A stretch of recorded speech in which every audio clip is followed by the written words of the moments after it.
to Tactile Ground Surface Indicators. See how these are all bowing? Now it's a hot day today, right? And I'm talking about 30 degrees, and all these TGSIs are actually bowing. And so they're no longer at 5 millimeters above the ground surface. In fact, in some areas like this one here, they're almost 10 mil above the ground surface. Now, it is arguable that this kind of performance of a product is making something like this non-conforming and a tripping hazard. And why this happens is, I think this particular product has multiple spikes that go into the ground surface, which is this.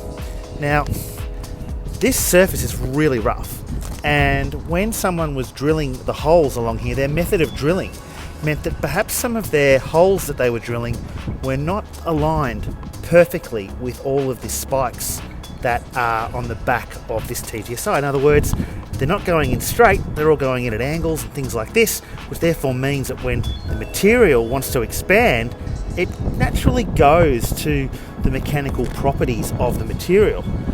So this is what's going on here. And it's really unfortunate because this appears to be a good product, but the installation method doesn't appear to be appropriate for this type of surface. So what's going on here? Well, this is again a training issue to do with the installer, to perhaps the product and how they were trained on how to use it. The product is not non-conforming and the installation method is not non-conforming. It's just not fit for purpose. And what I mean by that is, when we have these aggregate substrates here that are exposed, there is a lot of material that can, set off a drill again and make it drill onto angles. That this sort of product, which has very, very low tolerances, because this isn't a glued product, it's not like set into the surface with a chemical adhesive glue.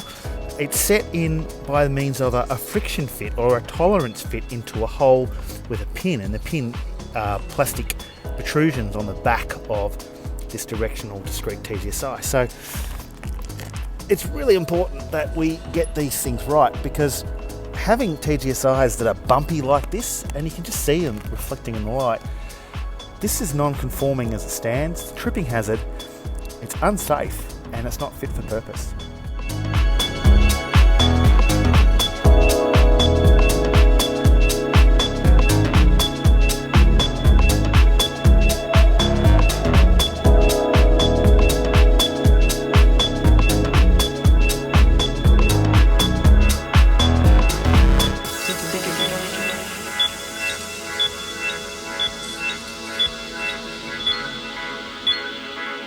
Think